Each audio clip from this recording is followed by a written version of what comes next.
فذاقوا فلما ضيقت عليهم ولما حشروهم إلى يوم موعود زادوا وجبة كلابهم ليطلقوهم على الأحرار.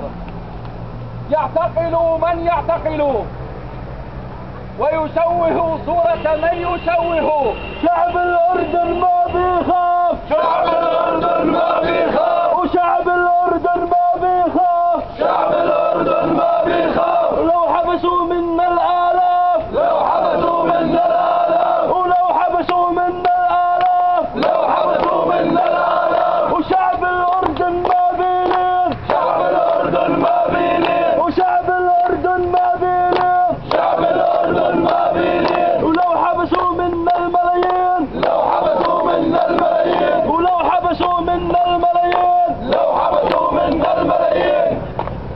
رسالتان نوجههم.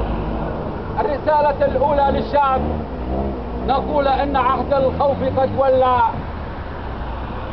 وأننا ولدنا أحرارا وسنبقى أحرار، وأن المنية مكتوبة من الله سبحانه وتعالى لن يعجلها كائنا من كان ولن يؤجلها كائنا من كان.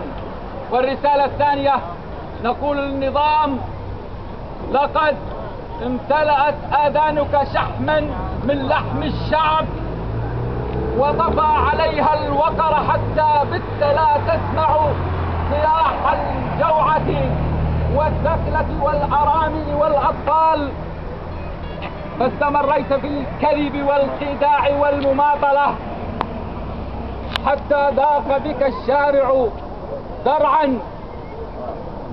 هذا الشارع الذي أعطاك الثقة طويلا وما أعطيته إلا الكذب والخداع يقول لك أن الأيام تمر سريعا، فعجل، عجل قبل أن يقول قولته التي لن يرتد عنها أبدا.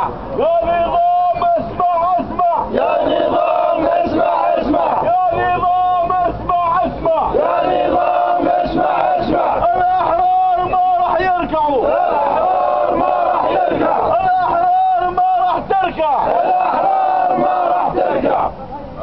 وأيضا نقول للنظام أن الحلول الجزئية لا تنفع. حاولت شراء الحراك الشعبي ففشلت، حاولت تشويه صورته ففشلت، حاولت شراء المعارضة المنظمة والمساومة ففشلت. الحل الوحيد أن ترضي الشعب، وأن تعيد له سلطته المسلوبة، وأن تعيد له أمواله المسلوبة والمنهوبة. والسلام عليكم.